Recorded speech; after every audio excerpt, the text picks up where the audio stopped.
Venezuelan permanent representative to the United Nations, Samuel Moncada, denounced in Caracas on Tuesday the United States' actions to destabilize the South American nation during and after the July 28th presidential elections. The Russian army foiled several attempts attacks by the Ukrainian armed forces in the Kursk region.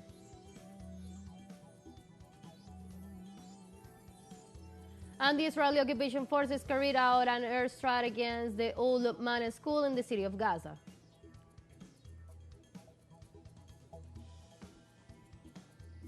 Hello, welcome to From the South. I'm Ana Marrero from the teleSUR headquarters in Caracas, Venezuela. We'll begin with the news. Stay with us.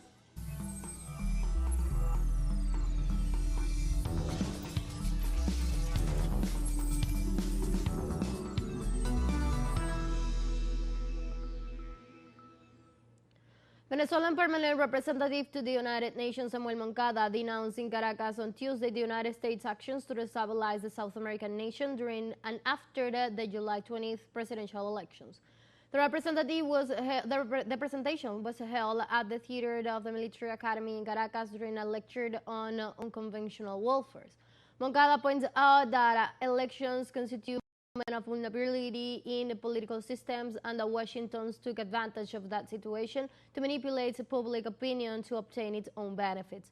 The Venezuelan official also denounced that Venezuela is being the focus of attacks from all angles aimed at criminalizing President Nicolás Maduro and to try to isolate the country and provoke a social commotion.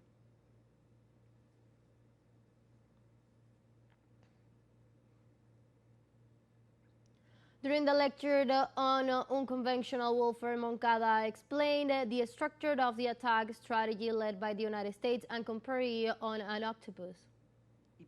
And that's why the image I use is that of an octopus. That octopus on the right is like an octopus in which each tentacle is an attack line of different kind: diplomatic, economic, and communicational. The communicational battlefield is a battlefield, as it is the economic, the political, the diplomatic, and the military. And the interesting thing is that the octopus has a head. The tentacles are not loose on their own. There is a master coordinator, there is a central command. Here the idea of the central command is very well understood. And another image to try to be pedagogical is the orchestra. The Venezuelan Prosecutor's Office is currently investigating likely electoral crimes. As part of the case, 3 summons have been issued to former presidential candidate of the far right, Edmundo González, who has failed to appear before the authority. Our correspondent Lionel Retamar brings us more information on the details behind González's strategy.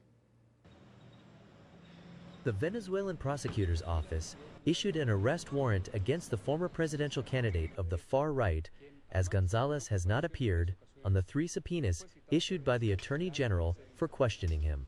For the alleged commission of the crimes of usurpation of official functions, counterfeiting an official document, public incitement to disobedience of the law, cybercrimes, criminal association, and conspiracy, by virtue of the allegedly false or forged documents uploaded on the www.resultadospresidencialsvenezuela2024.com website, as well as the already denounced massive cyber attack on the Venezuelan electoral system.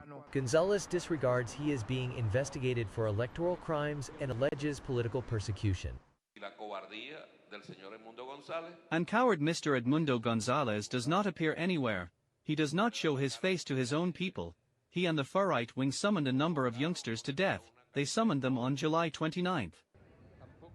He did not serve the subpoena of the Supreme Court of Justice. Either he didn't appear at the investigation hearings on the electoral process, as neither he nor the political parties that supported his candidacy presented evidence to prove his claim of fraud.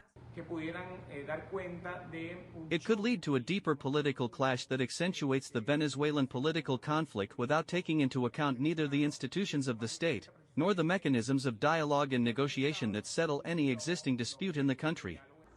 The underlying danger of this institutional contempt triggers violence, as it occurred after the electoral process. The route of violence, a more insurrectional route, is a route that may be seeking some kind of commotion, disregarding institutions to generate some kind of chaos and even adventures as those we have been witnessing in the past, assassination attempts, foreign intervention attempts. Along with the former presidential candidate, other far-right leaders are also under investigation by the Venezuelan justice system. En el retamal teleSUR, Caracas, Venezuela. Let's take a short break, but remember you can now join us on our TikTok account at teleSUR English, where you'll be able to see news in different formats, news updates, and more. Stay tuned for more news.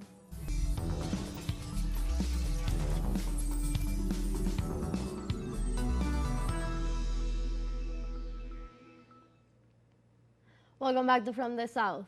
In Argentina, social discontent grows after President Javier Milei vetoed the reform that was meant to increase pensions in a context of severe economic crisis. In response to the veto, the Argentine justice systems received the first legal actions for the elite branch of the duties of the public official against President Milei.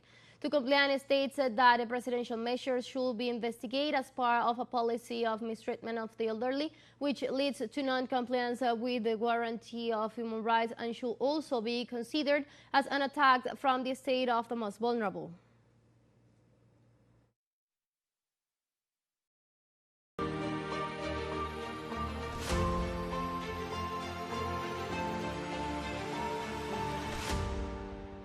The Russian army foiled several attacks by the Ukrainian armed forces in the Kursk region. According to the Russian Defense Ministry, the units of the northern group of troops also attacked the personnel and military equipment of the mechanized brigades, as well as the National Guards and security brigades of Kiev. In total, the Ukrainian regime lost at least 400 soldiers, 12 armored flying vehicles, artillery pieces, 12 cars, and 2 units of engine equipment.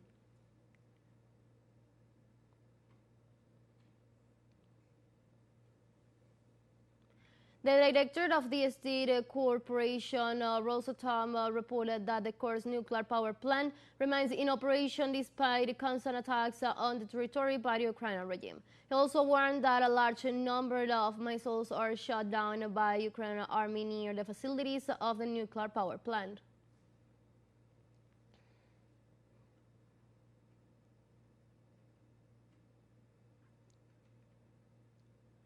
Russian President Vladimir Putin met with his Mongolian counterpart Kursk in Ulaanbaatar on Tuesday. During the meeting, Putin thanked Kursk for the invitation, noting that relations between the two countries are already developing in a new basis, and despite the difficulties, the growth the trajectory of trade relations is being maintained.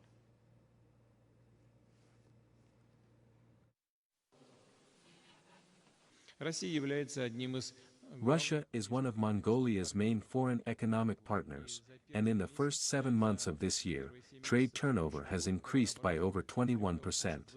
Moreover, commercial settlements between our two countries are carried out almost entirely in currencies alternative to the dollar.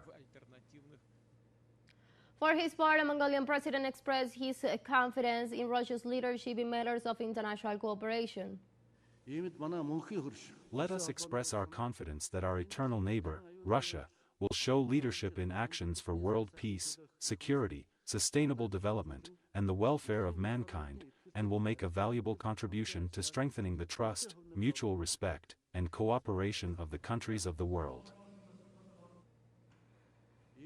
As part of his tour of Asia and the Pacific, Pope Francis led on Tuesday morning in Jakarta, capital of Indonesia, home to the largest number of Muslims in the world. On his arrival at the city's nunciature, the Pope greeted a group of refugees hosted by the Jesuit Refugee Service, orphan children raised by nuns, and homeless people. On Wednesday, the Supreme Pontificate will hold a meeting with outgoing President Joko Widodo and deliver his first speech at the presidential palace to more than 300 people.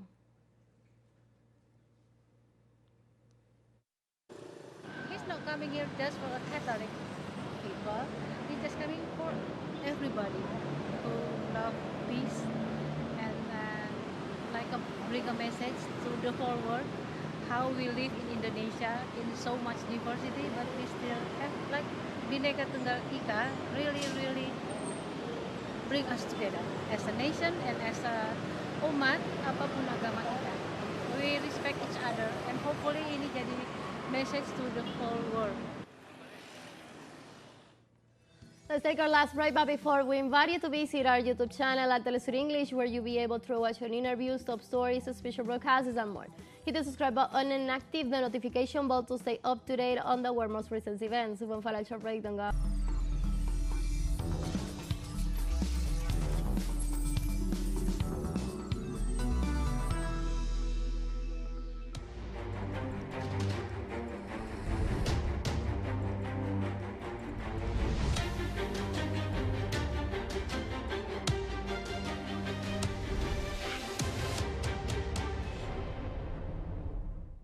Welcome back. The Israeli occupation forces carried out an airstrike against the old Naumag school in the city of Gaza. According to the local media, the attack took the life of at least 2 Palestinians, while around 30 were injured, several of them seriously. Israel justified the attack by claiming that the institution was being used as a command and control center by the Hamas resistance movement to apparently direct and carry out attacks against Israeli targets. These attacks follows another one perpetrated by Tel Aviv troops on Monday, September the 2nd, against the Safa school, which serves as a shelter for displaced Palestinians and in which at least 11 people were killed.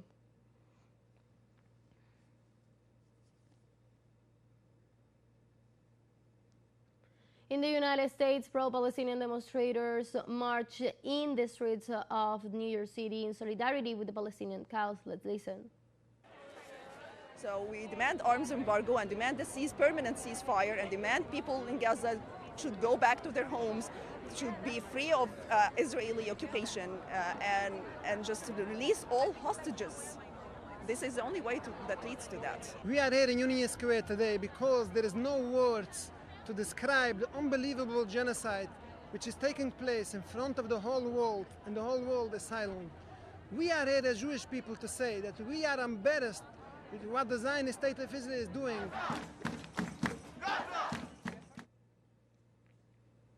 Hundreds of people took to the streets of Turkey in an anti-U.S. demonstration rejecting the United States interference in the countries and the world. During the protest, citizens demand that the United States will withdraw its military troops from the country, including the unsecure base, the largest and most strategically important base housing U.S. nuclear weapons. Hours before the demonstration, about 15 activists of the Turkish Youth Association attacked 2 crew members of the U.S. ambitious assault ship in the city of Simra. The movement points out that the U.S. soldiers carry the blood of Turkish soldiers and the blood of thousands of Palestinians on their hands.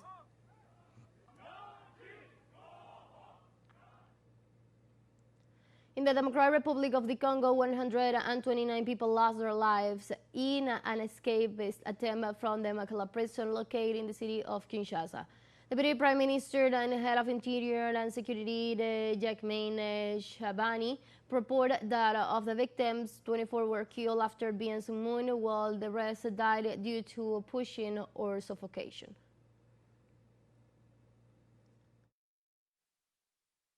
The provisional death toll stands at 129, 24 of whom were shot after warnings. The others were jostled, suffocated, and some women raped. The Commission also identified 59 injured, who are currently being treated by the government for appropriate care.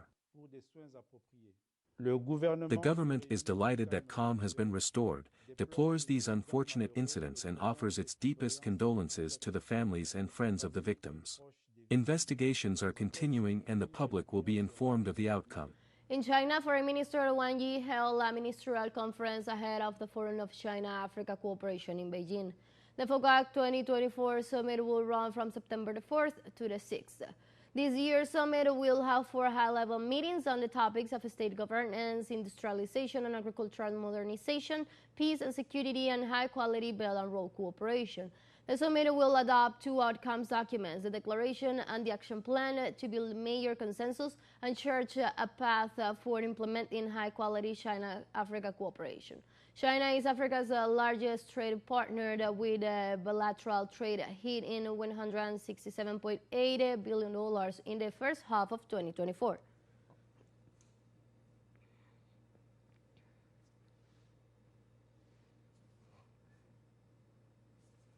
In this context, the president of China, Xi Jinping, held a meeting with his Kenya counterpart, William Ruto.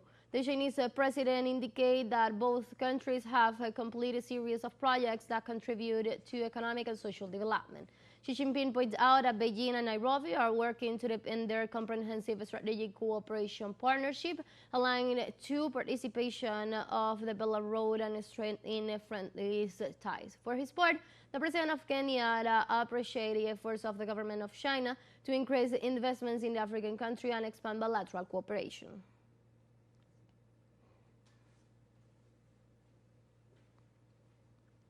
The government of China accused the U.S. of prompting a Cold War mentality and encouraging global confrontation.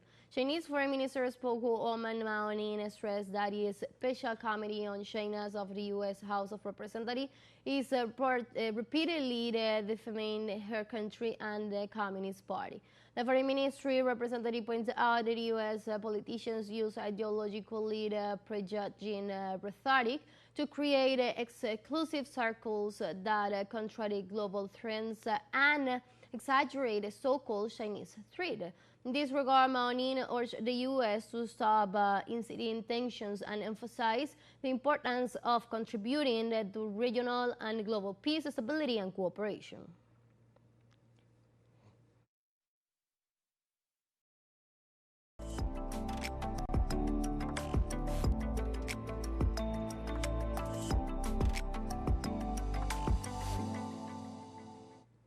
And now changing topics. Paraguay's Minister of Tourism, Angie Duarte, welcomed on Tuesday the proposal to prioritize future nominations of a country's natural and cultural sites as a World Heritage before UNESCO.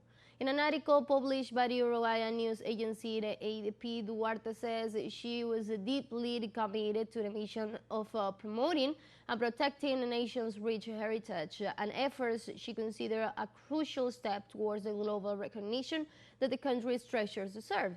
The minister assured that all the sites proposed have been recognized for their outstanding universal value, which makes them ideal candidates for the submissions to the United Nations Educational, Scientific, and Cultural Organization.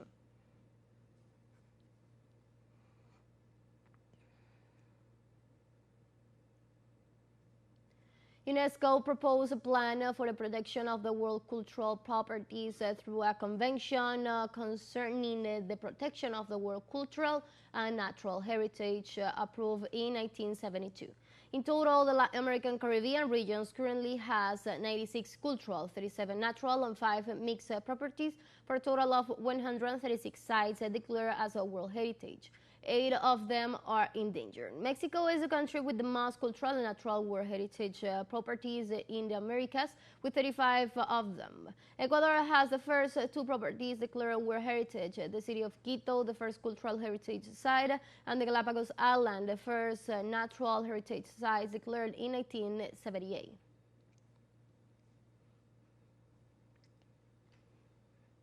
And with that, we have come to the end of this news brief, but you can find these and many other stories on our website at telesurenglish.net. You can also join us on our socials from Facebook, on X, and on Instagram as well. For Telesur English and from the South, I'm Ana Marrero. Thank you for watching.